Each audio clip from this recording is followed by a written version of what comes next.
nokutambira kunaudzo manhoko dzezuva rechisere mwedzi uno wakukadzi.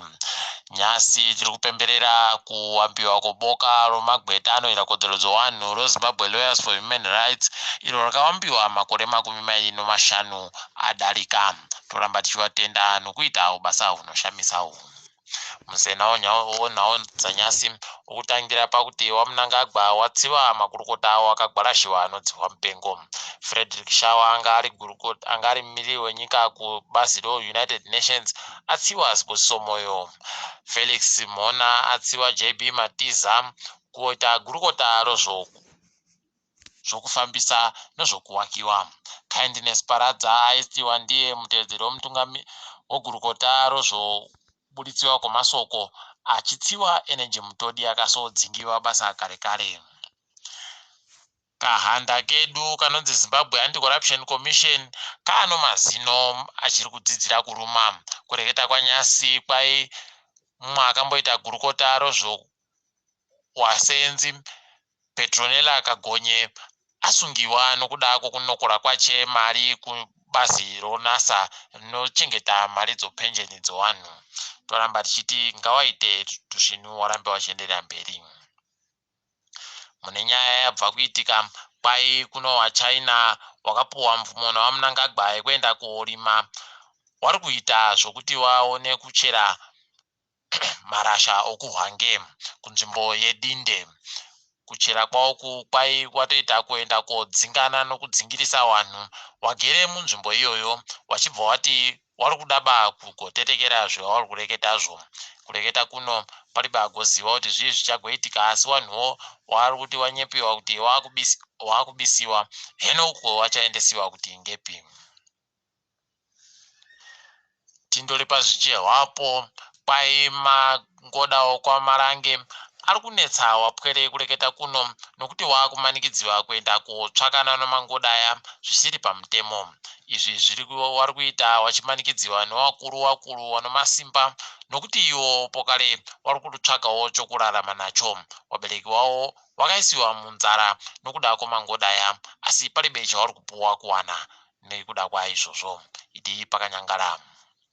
Johanna naCecilia kwai wagoramba wari mujere waribe kupuwa bhero. Kureketa kuno kwai wana muchuchisi wati wagadzirira kuti wapikise zvawakaisa kuti wapuwa bhero, saka zvava zvaendesiwa mberi. Idi zvinonharo zvinhu zvii.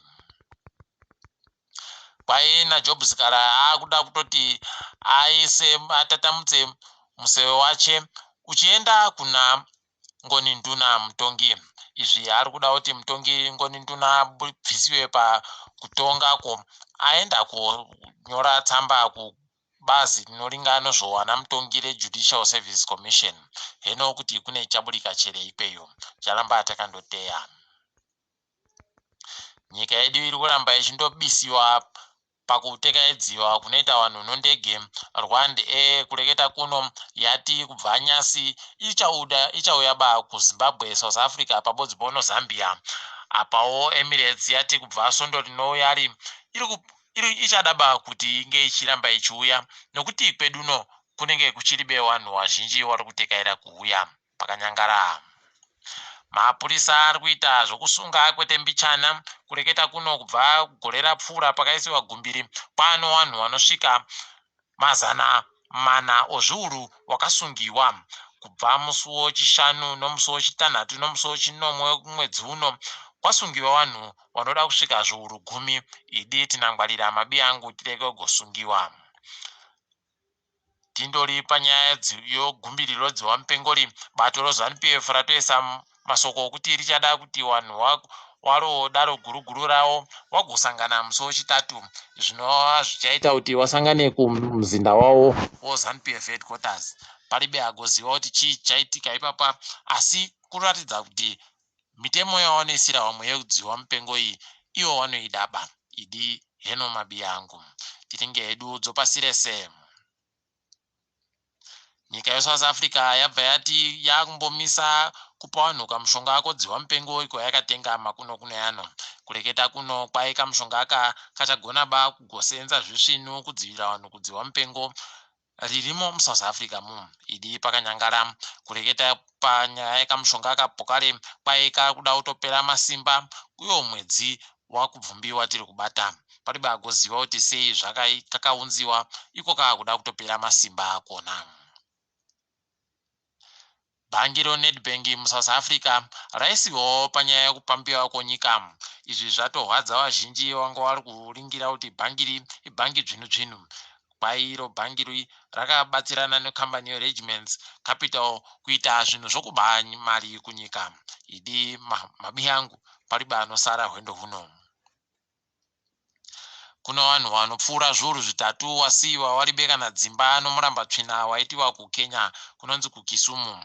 Izvi zvatorwadza kuti dunhuri rabva raisiwa pakanyangara nokambani yezvitima yokuKenya nokuti kwaida kugoisa njanji ipapo, asi waribekana kupa vanhu pekuenda apa wakanga warambidziwa kuita izvi norarero dzimhosva. Vanhuwo vari kurwadziwa mabi yangu.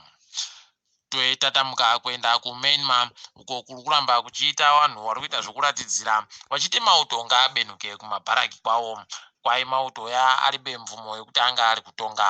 Idi pakanyangara heno zvikabudirira mabi yangu, asi tinoramba tichida kuti zvibudirire utongi hwejekerere hurambe huchienderera mberi. Tiri ipapo mabi yangu, Musena Wanyasi waGorongonda, ndini Mhanduwe Onhau.